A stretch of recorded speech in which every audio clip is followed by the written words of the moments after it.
একটি সরোবর আছে। সেই সরোবরের মধ্যে আজকে বনের রাজাকে, সিংহ বনের রাজা, কিন্তু শরীরের দিক দিয়ে তো হাতি। বলছে বনের যে যাকে দেখলে সিংহও ভয় পায়, হেলে দুলে চলে, কাউকে পরোয়া করে না, করে কি তার মতো সে হেঁটে যায়। কতজন কত কি বলে, এদিকেও তাকায় না ওদিকেও তাকায় না। যে আজকে গজেন্দ্র রাজ তিনি কি করছেন, শত সহস্র পত্নীদের নিয়ে সেই চিত্র ত্রিকুট পর্বতের সেই কূপের সরোবরের মধ্যে জলকেলি করার জন্য যাচ্ছে, হেলে দুলে যাচ্ছে। দেখুন অহংকার। হাতি যখন যায় একটু দম্ভ ভাবে যায় না, হেলে দুলে যায়। এ জগতে অনেক মানুষ দেখবেন রাস্তা দিয়ে হেঁটে যায়, হাতিরই মতো করে হাঁটে। একটু লক্ষ্য করবেন, কাউকে কে আছে কে নেই সেদিকেও লক্ষ্য করে না, ধপাস করে এসে হরিবাসরে বসে পড়ে। বা আমরা বিভিন্ন বাংলাদেশের বিভিন্ন প্রান্তে যাই তো দেখি একজন মুরব্বী বসে আছে, তার কোলের মধ্যে গিয়ে এসে বসে পড়লো, দেখলো না পিছনে কে বসে আছে, মানে ওই হাতির মতো করে চলাফেরা। মানে গজেন্দ্র আজকে কি করছেন, অনেক মানুষ আছে না, আমরা বলি কিন্তু তুই যে হাতির মতো করে আসে বসলি, দেখলি না কে আছে পাশে, এরকম বলি, কিন্তু আমরা বাস্তবতার সাথে শাস্ত্রগ্রন্থ সম্পূর্ণ মিল আছে। হরি বল, একটু ভালো হবে কি? জয় রাধে। হরি বল, জয় রাধে। বৃন্দাবন কি হরিলাল কি জয়, রাধা রানী কি জয়, বৃন্দাবন কি জয়। আজকে গজেন্দ্র দিয়েছে হস্তিপত্নীদের নিয়ে তিনি সরোবর বিলাস করার জন্য পথের মধ্যে দিয়ে হেঁটে যাচ্ছেন, কাউকে পরোয়া করছেন না। শত শত হস্তিনীদের নিয়ে তিনি আনন্দ করার জন্য জলের মধ্যে যাচ্ছেন। আর হাতির একটা দুর্বলতা আছে, হাতির দুর্বলতা হচ্ছে জল, জলে নামলে হাতি আর উঠতে চায় না, পড়ে গেছে। হ্যাঁ, এটা তো বিপদ।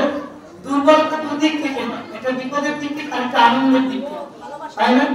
ভালোবাসার দিকে একটা দুর্বলতা আছে। আপনি যখন যাকে বেশি ভালোবাসেন তার কাছে আপনি দুর্বল বলে, উনি একটা কথা বলে আমি না লিখে আর পারি না, এরকম একটা বিষয় থেকে দুর্বলতা। তো গজেন্দ্র যাচ্ছেন স্ত্রীদের নিয়ে কূপের মধ্যে বিলাস করার জন্য, মনের মধ্যে অহংকার। আর গতকালকের পর্বে আমরা বলেছি কি, ভগবান ভক্তের কয়টা জিনিস সহ্য করতে পারে না? দুটো জিনিস। কি কি? আর আরেকটা বলে ভুলে গেছে, আর ভগবান ভক্তের নয়নের জল। এই দুটো জিনিস একটু মনে রাখবেন বাবা, অন্তত এই দুটো জিনিসও যদি মনে রাখতে পারি, এই 1 মাস পাঠ শোনার পরে এই দুটো জিনিস মনে রাখতে পারলেও অন্তত আমরা অহংকারটা একটু ছেড়ে দিতে পারবো, আর নয়নের জল দিয়ে গোবিন্দকে একটু ডাকতে পারবো। মহাজন বলেছেন কাদাই ভজন, এই কলিযুগে একমাত্র কাদাই ভজন। বলছে কাঁদো, যত গোবিন্দের নাম নিয়ে কাঁদবে। বিশ্ববরণ্য দার্শনিক ভগবত গঙ্গোত্তরী ডক্টর মহানামব্রত ব্রহ্মচারীজি প্রভু জগৎবন্ধু সুন্দরের ভাষায় বলেছেন, প্রভু বলেছেন আপন জন ভাই বন্ধু পুত্র পরিজনের নাম নিয়ে তো তুমি কতই কাঁদতে পারো, একবার কৃষ্ণ বলে কেঁদে দেখাও তো, একবার গোবিন্দের নাম নিয়ে কেঁদে দেখাও, তবেই তো বুঝবো তোমার কাঁদাটা কতটুকু সার্থক। গোবিন্দের নাম নিয়ে একটু কাঁদো না। এই জগতের ভাই বন্ধু আত্মীয় স্বজন বাড়ি ঘর টাকা পয়সা সমস্ত কিছুর জন্য আমরা কত কাঁদি, কিন্তু ভগবানের জন্য কয়জন কাঁদে বাবা? ভগবানের জন্য কয়জন কাঁদে? যদি ভগবানের জন্যই কাঁদতে পারতাম তবে ভগবানকে বাঁধতে পারতাম। মা যশোদা নয়নের জল ছেড়ে দিয়েছে, এবার গোপাল বলছে আমার মায়ের চোখের জল তো সহ্য করা যাবে না, আমি এখনই বাধা করছি। সাথে সাথে গোপাল কি করলেন, মায়ের হাতে বাধা পড়ে গেল। তো ভগবান কি কি সহ্য করেন না? চোখের জল, অহংকার আর নয়নের জল। তো হাতি আজকে অহংকার করে করে যাচ্ছে, আর হাতির অহংকার জন্য তো কি করবে, দর্পহারি মধুসূদন বলছে কেউ যদি অহংকার করে তাহলে অহংকারকে আমি চুরমার করে দেব। হাতি হেলে তুলে যাচ্ছে শত সহস্র রমণীদের নিয়ে, তিনি আনন্দ করবেন বলে সেই ত্রিকুট পর্বতের সরোবরের মধ্যে। সরোবরে যখনই নেমেছে জলের জন্তুরা ভাবছে কুমির, জলের কুমির মাছ মোটামুটি জলে যে সমস্ত জন্তুরা বসবাস করে, সে হাতি কতকাল ধরে যে আর উঠতে চায় না, একবার জলে নামলে আর উঠতে চায় না। এখন শত সহস্র হস্তি নিয়ে যদি হাতি আনন্দ করতে থাকে জলের মধ্যে, এবার জলের মধ্যে যারা বসবাস করছেন তারাও তো বিরক্ত হয়ে যাচ্ছেন, জলের মধ্যে যারা বিরাজ করছেন তারাও তো বিরক্ত হয়ে যাচ্ছেন। বলছে কখন হাতি এই জল থেকে উঠবে, আমরা একটু স্বস্তিতে নিঃশ্বাস ফেলবো। তখন কি করলেন, সমস্ত জলের প্রাণীরা গিয়ে কুমিরের, জলের রাজা কুমির, ডাঙার একজন রাজা থাকে, স্থলের একজন রাজা, জলের একজন রাজা, এক একজন এক এক জায়গার রাজা। বললেন বাবু এটা অন করে দাও তো, এদিকে আসুন, দাও আমার অন আছে, অন চলছে ভিডিও। তো কি বলছেন, বলছে জলজ প্রাণীগণ কুমিরের কাছে গিয়ে বললেন, হস্তি অত্যাচারী আমরা জলে বসবাস করতে পারছি না, এবার আমরা কি করব? হাতি এই যে নেমেছে জলের মধ্যে, এতই আনন্দ করছে, জল তৈরি করছে, সে যে জল পরিত্যাগ করার কথা ভুলে গিয়েছে, আমরা এখন কি করব? তখন কুমিরকে পাঠালেন, কুমির দিয়ে কি করলো, হস্তির পায়ের মধ্যে কামড় দিয়ে দিল। বলছে এত সময় তোমাকে সুযোগ দিয়েছি আর নয়। এবার হাতির পায়ের মধ্যে কি করেছে, জলের মধ্যে কুমির হাতির পায়ের মধ্যে কামড় দিয়ে ধরেছে। কামড় দিয়ে ধরাতে হাতি চিৎকার করে বলছে আমার মহাবিপদ, আমি বড় বিপদে পড়েছি। এ কথা শোনা মাত্রই সাথে যত হস্তিনীগণ ছিল তার সহোদর মানে তার স্ত্রীগণ সবাই লাফ দিয়ে ডাঙায় উঠে চলে আসে। যখনই শুনলো যে হাতির বিপদ, কি বিপদ হয়েছে এটাও জানতে চাইলো না, সাথে সাথে হস্তিনীগণ কি করলো, ওই জল থেকে উঠে আসে। এই যে দেখুন গজেন্দ্র মোক্ষম লীলা, যে মধুর লীলা, জীব শিক্ষার লীলা। বিপদে পড়েছি শুনেই হস্তিনীগণ ডাঙায় উঠে চলে আসলো, আর ডাঙায় উঠে চলে যাচ্ছে না, ডেকে ডেকে বলছে স্বামী আপনার কি হয়েছে, আপনার কি হয়েছে, আপনার কি দুঃখ কি কষ্ট বলুন। বলে আমাকে কুমির পা চাপতে ধরেছে, কুমির আমাকে কামড়ে ধরেছে, আমি ছুটতে পারছি না, তোমরা তো কত সহস্র জন আছো, আমাকে উদ্ধার করো, আমাকে একটু পার করো, এতদিন তোমাদের সাথে সংসার করলাম, আমি তো বহুদিন তোমাদের সাথে সংসার করেছি, এখন আমি বিপদে পড়েছি, আমাকে উদ্ধার করবে না। কিন্তু কোনো হস্তিনী এগিয়ে যাচ্ছে না। এই সংসারটাও এমনই, কেউ বিপদের সময় পাশে যেতে চায় না। স্বার্থের দুনিয়াতে যতদিন স্বার্থ ততদিনই ভালোবাসা, স্বার্থ ভুলিয়ে গেলে কেউ ভালোবাসে না। বলেন আমাকে উদ্ধার করো। হাতি একটু একটু করে হাতিটাকে নিচের দিকে নিয়ে যাচ্ছে, কুমির এক পা ডুবে গেল। এই সংসারের এক পা আমাদের ডুবে যায় না, এক পা ডুবে যাওয়ার পরে সংসার আমাদের ছাড়ে না।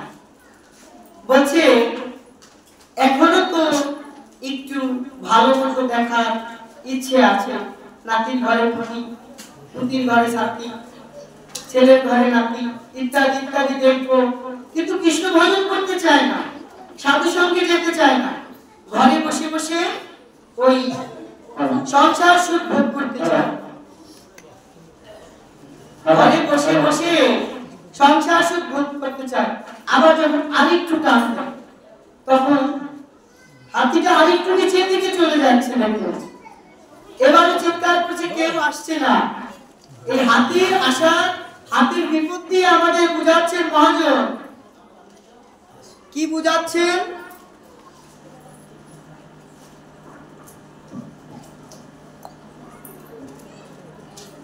প্রতিনিয়ত প্রতিনিয়ত প্রতিনিয়ত জয় রাধে বৃন্দাবন বিহারী লাল কি, রাধা রানী কি, ভক্ত বৃন্দ কি। বললেন প্রতিনিয়ত সংসার আমাদের, যে কালকে গল্প বলেছিলাম মনে আছে, ছাড়তে কি আর চায় রে, সবার হলো, তারপরে ছাড়লো। ওই যে বেঁধে বেঁধে রেখেছিল, সংসারে তো আমাদের বেঁধে রাখলো।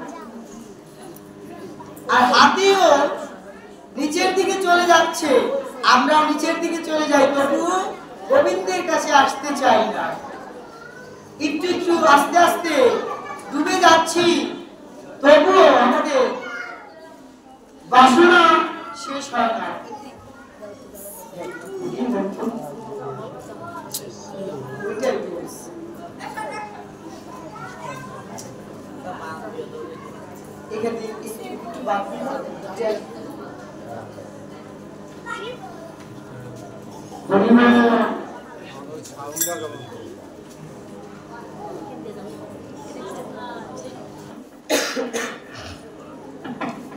গজেন্দ্রকে কুমির কি করছেন, একটু একটু করে নিচের দিকে নিয়ে যাচ্ছেন, চিৎকার করে করে স্ত্রীগণকে বলছেন আমাকে একটু বাঁচান।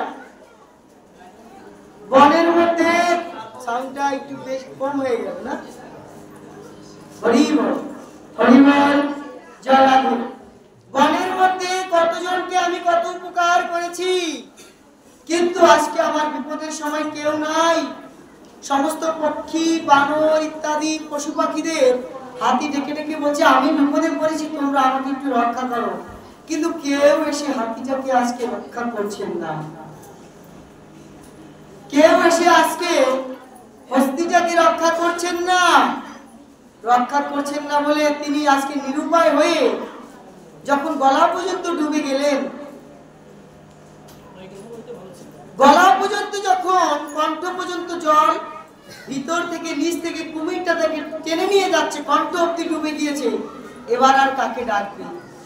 এবার বলছে আমি বনের মধ্যে যখন অহংকারের শরীর নিয়ে হেলে দুলে চলেছিলাম, তখন আমি দেখেছিলাম মনি ঋষিগণ বনের মধ্যে এক ধরনের সাধুরা বসে বসে ভগবানকে ডাকতেন। ভগবানও চিনেন না তিনি, গজেন্দ্র ভগবানকেও চিনে না, বলছে কেউকে তারা তার ইষ্টদেবকে ডাকত। তো আজকে গজেন্দ্র মনে মনে ভাবছে এই বিপদের বেলায় কে আমাকে উদ্ধার করবে, এই বিপদের সময় অন্তিমকালে কে আমাকে উদ্ধার করবে। আমি তো কোনোদিন ভগবানকে ডাকিনি, জীবন বেলা যে শেষ হয়ে যাচ্ছে, কিন্তু ভগবান ডাকার সময় পাইনি, কে আমাকে উদ্ধার করবে। এই বলে বলে তিনি ভগবানকে যে কি নামে ডাকবেন সেটাও তিনি জানেন না। হ্যাঁ, ভক্তদের একটু দেখি যে ভগবানকে যে কি নামে আমি ডাকবো, আমি তো তোমাকে কিছু ডাকতে, তোমাকে তো কি নামে যে ডাকতে হয় সেটাও আমি জানি না। কি নামে ডাকলে যে তুমি সাড়া দিবে সেটাও তো আমি জানি না। যে প্রভু, হে ঈশ্বর করুণাময়, তোমাকে কি নামে ডাকবো? সময় যে শেষ হয়ে যাচ্ছে আমার, তুমি আমাকে উদ্ধার করো। আমি তো জীবনে তোমাকে ডাকিনি, দেওয়ার মতো কিছু তোমাকে দেইনি। যেদিন দেওয়ার সময় ছিল, দাদু কিন্তু ভালো করে ভিডিও করো, যেদিন আমার দেওয়ার সময় ছিল সেদিনও আমি তোমাকে কিছু দেইনি।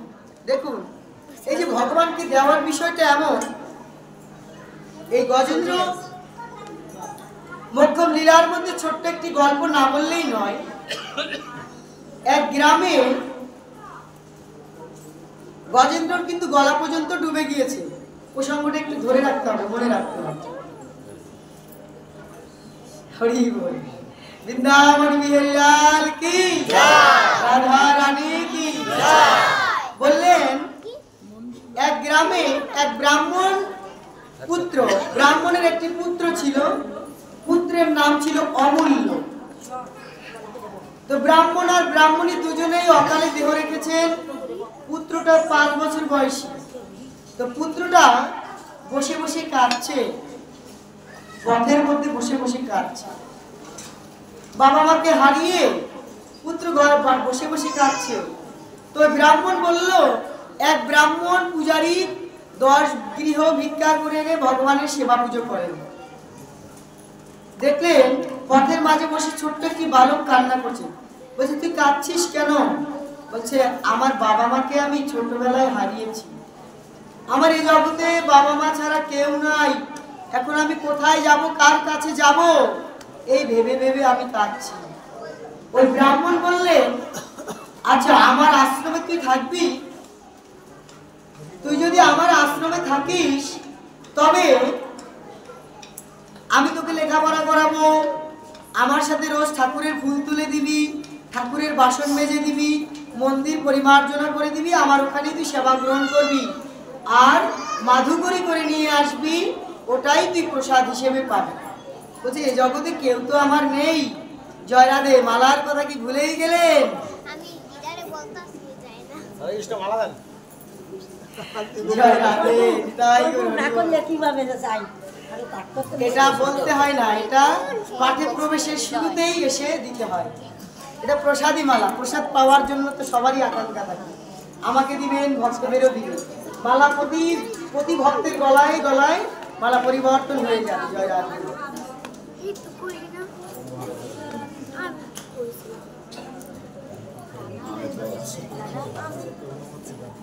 হ্যাঁ?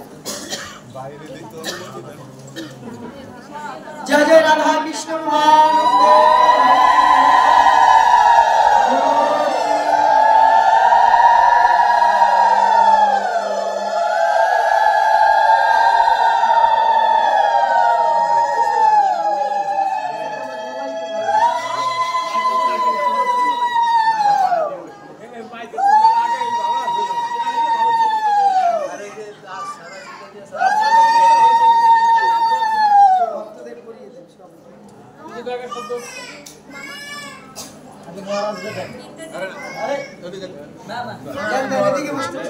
মামা মামা মামা এ মামা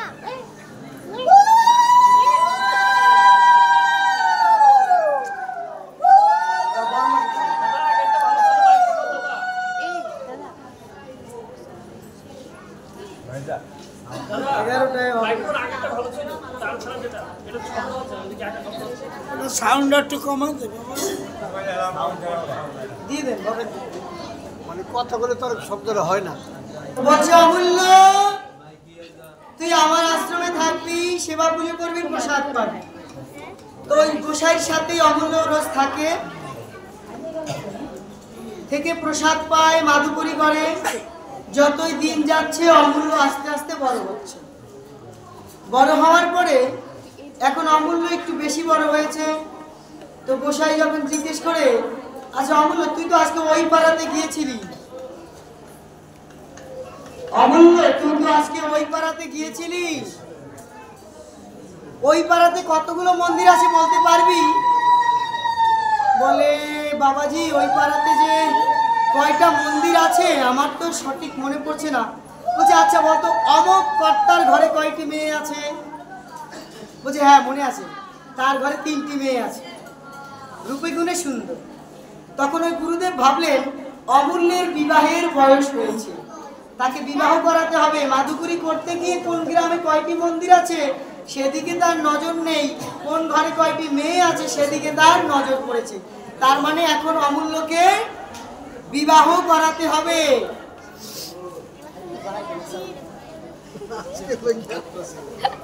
কালকে তো কথা শুনেছি। তো বললেন অমূল্যকে কি করতে হবে? এবার বিবাহ দিতে হবে।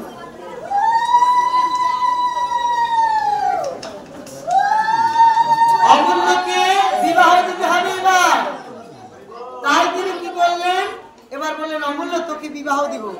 তখন ঠাকুর মশাই যখন বললেন তোকে বিবাহ দিব, তখন অমূল্য একটু আনন্দ পেলেন, মনে খুবই আনন্দ পেলেন। তখন ভাবলেন ঠিক আছে আমি বিবাহ করব। বিবাহ করার পরে সংসারই করব।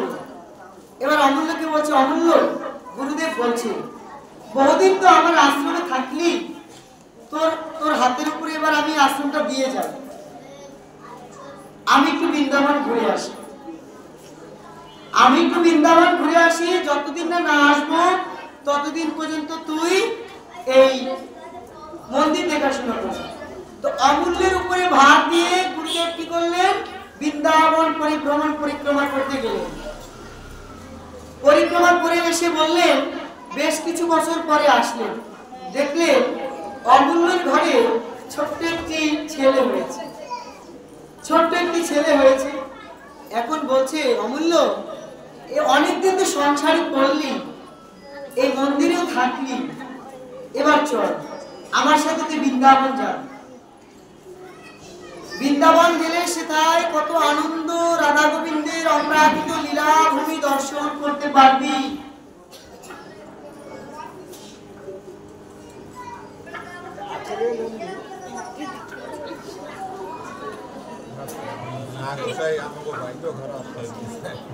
সেই লীলা ভূমি দর্শন করতে পারবি, চল আমার সাথে বৃন্দাবন যাবি।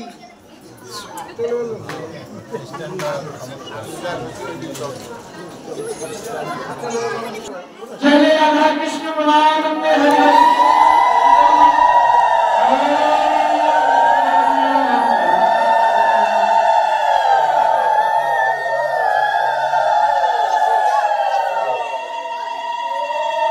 মায়েরা একবার করে দিলে হবে, তিনবার দিতে হবে না, একবার।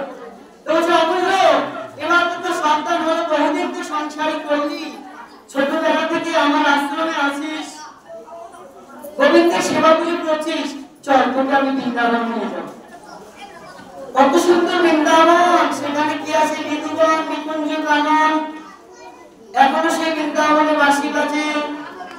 বলে আমার সাথে বৃন্দাবন যাবি, চল। তো অমূল্য বলছেন গুরুদেব সর্বনাশ বিবাহটা করলাম, ছোট্ট একটা বাচ্চা হয়েছে, এখন আমি যদি এদেরকে রেখে বৃন্দাবন চলে যাই, পাড়ার লোকজন আমাকে কি বলবে?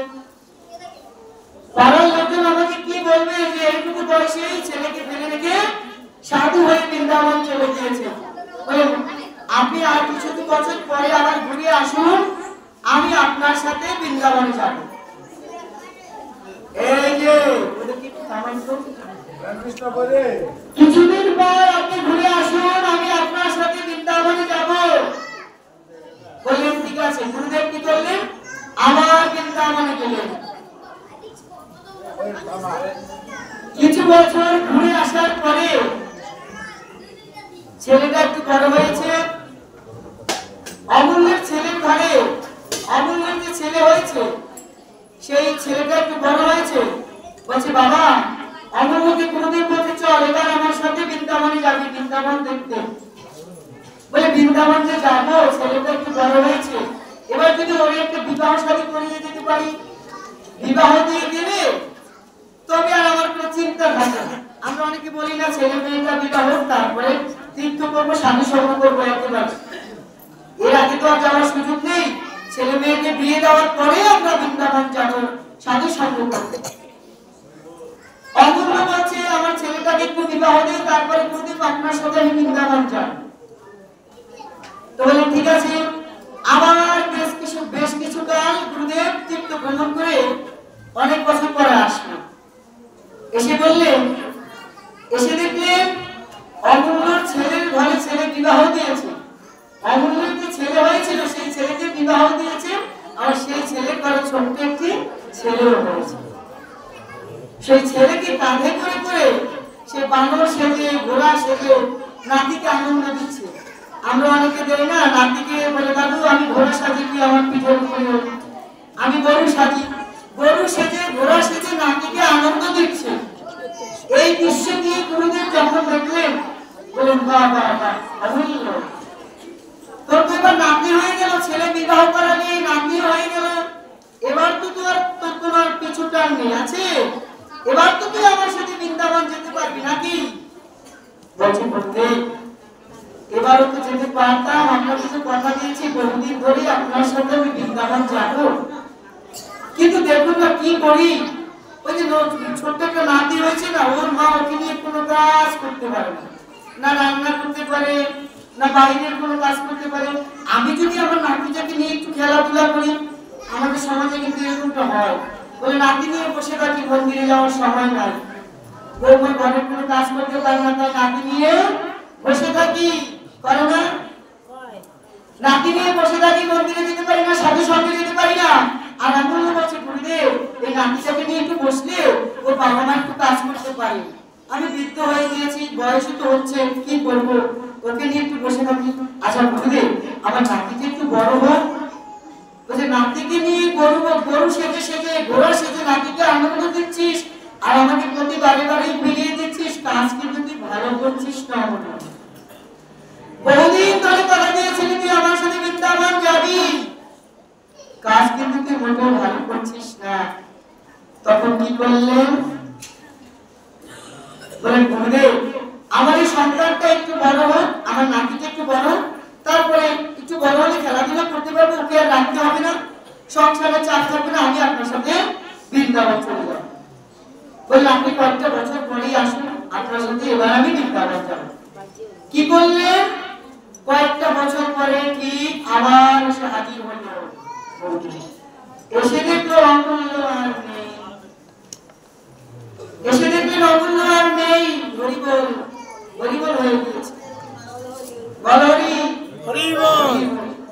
অমূল্য আর নেই, অমূল্য আর নেই, সুন্দর একটি গরু হয়ে গোয়াল ঘরে বিরাজ করছে অমূল্য। তো গুরুদেব ভাবলেন অমূল্য আমাকে বলেছিল আমার সাথে বৃন্দাবন যাবে, গুরুদেবকে যে জন্মে যে কথা বলবো না সেই কথা পূর্ণ না হওয়া পর্যন্ত গুরুদেব বারে বারে তার কাছে আসবে। গুরুদেবের সাথে শিষ্যের সম্পর্ক হচ্ছে জন্ম জন্মের সম্পর্ক, যতদিন না পর্যন্ত শিষ্যকে উদ্ধার করা যাবে ততদিন গুরুদেবের আমার এই ধরাধামে ফিরে আসতে হবে। আমি যদি নিচুকুলে জন্মগ্রহণ করি, সেই নিচুকুল থেকে উদ্ধার করার জন্য গুরুদেবকে সেই নিচুকুলে জন্মগ্রহণ করে আসতে হবে। তাই গুরুদেব ভাবলেন অমূল্য তো আমাকে কথা দিয়েছিল আমার সাথে বৃন্দাবন যাবে, আচ্ছা তাহলে অমূল্যর দেহটা কোথায় গেল, ওর আত্মাটা কোথায় গেল, আমি একটু ধ্যান করে দেখি। তো গুরুদেব ধ্যান করলেন, বললেন তোর বাবা কই, ছেলেদের বলছে অমূল্যর ছেলেদের, অমূল্যের ঘরে দুটি ছেলে হয়েছে।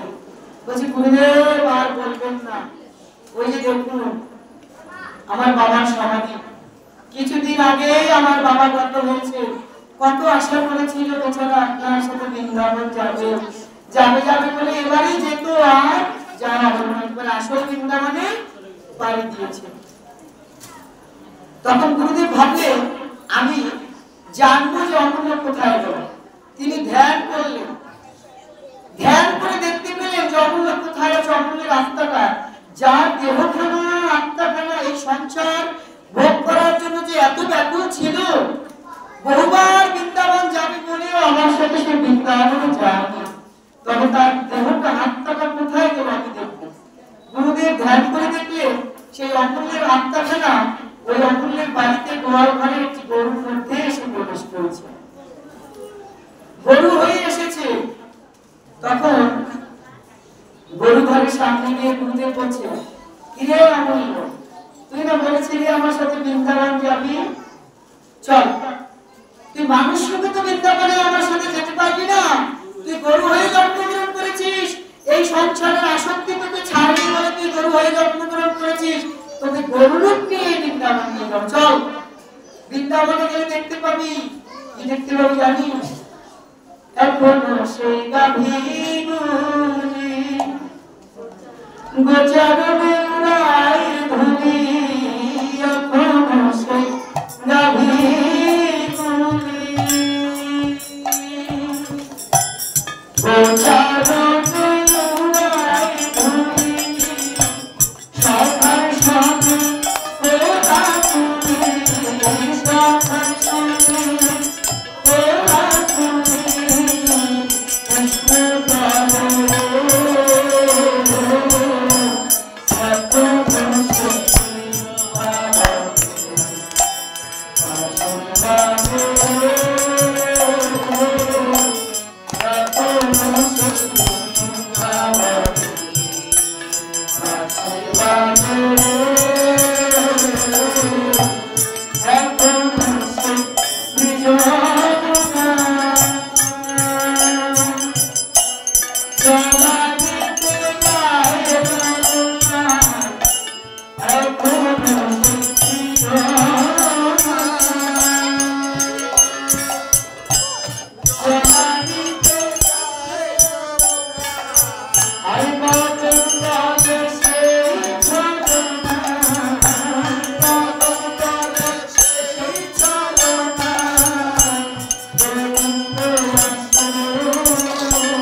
রাস্তা ছেড়ে দিন। আপনাকে কোনো অনিষ্ট করবে না। আপনি গাভী দর্শন করতে যখনই বলবেন রাধে রাধে, বৃন্দাবনে কৃষ্ণের কোনো নাম নাই, সব রাধার কোনো নাম। সেখানে কৃষ্ণ নাম ওষুধ খেতেও পারবেন না, সব রাধে রাধে। প্রেমসি বলো রাধে রাধে, প্রেমসি বলো আমার বলো আমার বলো প্রেমসি বলো। বলছি চল গাভী, তোর মতো গাভীর অভাব নেই, বৃন্দাবনে অনেক গাভী আছে, তোদের গাভীর উঠে আমি বৃন্দাবন দর্শন করি, আর একটু চল আমার সাথে। আচ্ছা বর্ষা শ্রীমন্ত ইনি ধান লাগাতে হবে। আমার সন্তানরা ধানের বীজ বপন করবে, মাঠে অন্য গরু দিয়ে যদি ধান চাষ করে, তবে সেই গরুর জন্য আমার পয়সা খরচ করতে হবে না। মানে গুরুদেব, এই বর্ষা সিজনটা আমি তাদের সাথে জয় রাধে বৃন্দাবন লাল কি জয়, জয় কথা না বলি কি জয়। গুরুদেব বলছে, গুরুদেবকে বলছে এবার ধানের সিজনে আমি যদি সন্তানদের কাছে যদি গিয়ে আমি যদি মাঠের মধ্যে হাল চাষের কাজটা করি, তবে তাহলে আমার সন্তানরা আর অন্য কোনো ভাড়া করে আনতে হবে না, টাকাও লাগবে না। সন্তানের কাজটা আমি একটু করে দিলাম, সন্তানদের খাবারও গল্পে ঠিকভাবে খেত না। ওই গুরুদেব যখনই বাড়িতে আসতে, ওই অমূল্যের ছেলেরা বলতো গুরুদেব আমাদের গরুটাকে একটু দেখেন তো কি হয়েছে। ও কিচ্ছু খেতে চায় না। কিছু কিছু গরু আছে বড় ঘরে থাকে, কিচ্ছু খেতে চায় না, একেবারে মানে সবগুলো খাঁচা বেরিয়ে যাচ্ছে এমন অবস্থা। বলছে আপনি একটু দেখেন তো কিছু খায় না কেন। গুরুদেব বলে বলে বলছে তোর বাবাই তো এসেছে গরু হয়ে, কি করে খাবে, খেলে যে তোরটাই কম করে যাবে, ছেলেটা আবার কম কমে যাবে কিনা, এই জন্য গরুটা ঠিকভাবে ঘরে বসে ঘরে বসে খায় না। তো বলছে গুরুদেব এবার তো আপনার সাথে বৃন্দাবন যেতে পারবো, আপনি 1 বছর পরে আসেন, আমি এবার এই ধানের কাজটা শেষ হোক, ধান লাগানো শেষ হলেই আপনার সাথে আমি বৃন্দাবন চলে যাব। বলছে ঠিক আছে বৃন্দাবন যাব। দেখুন গরু হয়ে জন্ম নিয়েছে, বেশি খাচ্ছেও না। কি বললেন? গরু হয়ে জন্ম নিয়েছেন, বেশি খাচ্ছেন না, সন্তানের তো কম করে যাবে। বলছে গুরুদেব পরবর্তী বছর আপনি আসেন, আপনার সাথে বৃন্দাবন যাব। ঠিক 1 বছর পর গুরুদেব ঠিকই আসলেন, এসে দেখলেন গোয়াল ঘরে সেই গরুটা তো আর নেই। সন্তানদের ডেকে ডেকে বলছে কি রে বাবা তোদের সেই গরুটা কই? বলছে গুরুদেব আর বলবেন না, গরুটা আপনার বনের হাড্ডি, দেখি কোনো জাতের গরু নাকি, কিচ্ছু দিলে খেতে চাইতো না, কিচ্ছু খেতে চাইতো না। সন্তানটা কম করে যাবে, সন্তানের খরচা বেশি হয়ে যাবে, এজন্য বাবা মায়েরা বাঁচিয়ে দেয়, বলে বৈষ্ণব সেবা দিতে হবে না, রাত মন্দিরে গিয়ে একটা ভোগ দিয়ে আসবে। ঘরে এনে ঝামেলা করে কি সন্তানটা বাঁচিয়ে দেওয়ার ধান্দা অনেকেরই থাকে। মন্দিরে 100 টাকা দিতে চাইলে বলে 1 টাকা দিতে হবে না, 20 টাকা দিয়ে হরি বল। তো বলছে গুরুদেব গরুটা বেশি ভালো সুবিধা ছিল না, কিচ্ছু খেতে চাইতো না। দেখুন না মাঠে গিয়ে যখনই হাল চাষ করতে গেলাম, সেই নাঙ্গলটা জোয়ারটা যখন কাঁধের উপরে দিলাম, তখনই ঘামাস করে মাটির মধ্যে পড়ে গিয়ে সেখানে হরি বল সেখানেই মরে গেল। তখন গুরুদেব ভাবছেন, তবে গুরুদেব একটা দুঃখের কথা। বলছে কি? দেখুন না আমার বাবা যে ঘরে থাকতো, সেই ঘরে সিংহাসনের উপরে একটা সাপ ফোঁস করে ভাঁড় খুলে সবাইকে ভয় দেখাচ্ছে, আমরা কেউ ওই ঘরে প্রবেশ করতে পারি না, কেউ ওই ঘরে ঢুকতেই পারছি না, এবার আমরা কি করবো? বলছে ঠিক আছে তাহলে আগে আমি দেখি অমূল্য কোথায় গেল। গুরুদেব আবার ধ্যানে বসলেন, ধ্যানে বসে দেখলেন যে ওই যে গরুর মধ্যে অমূল্য ছিল, ওই গরু মৃত্যুবরণ করে আরো অধগতি হয়েছে। আমরা জানি গরুর জন্ম শেষ জন্ম, কিন্তু সন্তানের সংসারের প্রতি এত বাসনা। দেখবেন অনেক বাড়ির সামনে কিছু কিছু কুকুর বসে থাকে, কিছু কিছু কুকুর এমন ভাবে মায়া দৃষ্টিতে তাকায়, মনে হয় কি কত জন্মের যেন কুকুরের সাথে আমাদের সম্পর্ক। বলে পিতা মাতার যদি সন্তানের প্রতি বেশি মোহ থাকে, কুকুর হয়ে জন্মগ্রহণ করে সন্তানের মুখের দিকে তাকিয়ে থাকে, কখন সন্তান একটু দেখে নিবে। সন্তানের প্রতি এত মোহ, কুকুর হয়ে জন্মগ্রহণ করতে হয় নিজের বাড়িতে। তো অমূল্য আজকে কি করেছেন? গরু হয়ে জন্মগ্রহণ করে সাপ মিটে নাই, তিনি আজকে আবার সাপ হয়ে জন্মগ্রহণ করেছেন। বিষয়ের প্রতি বাসনা তো এখনো যায়নি, টাকা পয়সার লোভ এখনো যায়নি, তাই বিষয়ের বাসনা যায়নি বলে স্বয়ংবরে জন্মগ্রহণ করেছে। এখন গুরুদেব বলছে, অপূর্ব তুই এত অধঃপতন হয়েছিস, তুই কতবার আমাকে কথা দিয়েছিলি আমার সাথে বৃন্দাবন যাবি, একটা বৃন্দাবন গেলি না, আমাকে কতদিন আশায় রেখেছিস। এখন এই বাড়িতে স্বয়ংবরে জন্মগ্রহণ করে এসেছিস, আবার ঘনা করে সবাইকে ভয় দেখাচ্ছিস। তোকে আমি কমণ্ডল থেকে জল নিয়ে আমি আপনি ভস্য করে দিব। তখন গুরুদেব সন্তানদের বলল, তোমরা চিন্তা করো না। কেন? বলছে চিন্তা করো না কেন? আজকে রাতের মধ্যে একে আমি বিদায় করবো এই ঘর থেকে। তোমরা আমার জন্য চিন্তা করবে না। আমি ঘরের মধ্যে বসে ধ্যান করে এই সর্পকে, এই সিংহাসন, এই যে সিন্ধুক, টাকা পয়সার সিন্ধুক থেকে একে বিদায় করবে।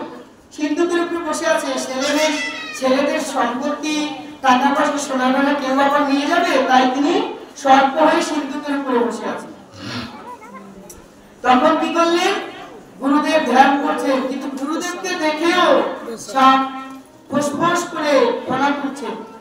বলছেন অমূল্যকে, গুরুদেব বলছেন, আরে অমূল্য, তোর এত অধঃপতন হয়েছে, তুই গুরুদেবকেও চিনলি না, তুই গুরুদেবকেও চিনছিস না। আমি যে তোর গুরুদেব এসেছি, তুই আমাকে যে তোর ফোনা করছিস, তোর ফোনাটা আমি ভেঙে দেবো। অমূল্য থেকে জল নিয়ে ফোনার মধ্যে ফেলাতে অমূল্যের একটু জ্ঞান আসলো যে আমার গুরুদেব। বলে আজকে রাতের মধ্যে, কালকে খুব ব্রহ্ম মুহূর্তে সকালবেলা তুই এই ঘর থেকে যদি বের হয়ে না যাস, তাহলে আমি তোকে ভস্য করে ফেলব। তখন বললেন, ঠিক আছে গুরুদেব, আমি বের হয়ে যাবো। তো এদিকে অমূল্যের পুত্রগণ, দুইজন পুত্র, তারা ভাবছে ব্যাপারটা কি। গুরুদেব এই যে ঘরের মধ্যে প্রবেশ করলো রাত্রিবেলা, আর কোনো কথা নাই, বার্তা নাই, তার মানে গুরুদেবকেও সাপে কেটেছে, সেও শেষ। এখন বলছে এই সাপটাকে কি যে করবো। এবার বলছে গুরুদেব যদি বের হয় বা কোন প্রকার সাপটা যদি বের হয়, তবে গুরুদেব বলেছে আজকে বের করবে, তার মানে বের হতেও পারে।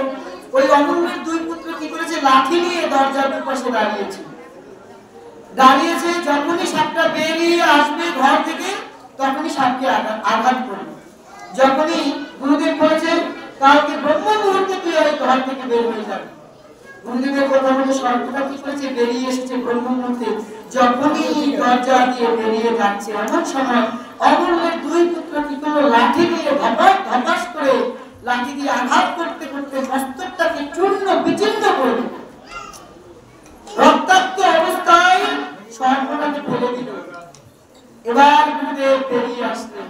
অমূল্যের পুত্রগণ বললেন, গুরুদেব আপনি জীবিত আছেন, আমি তো ভেবেছিলাম মনে হয় এই সর্প আপনাকে দংশন করেছে, এই সর্প আমাকে কিছু করতে পারবে না।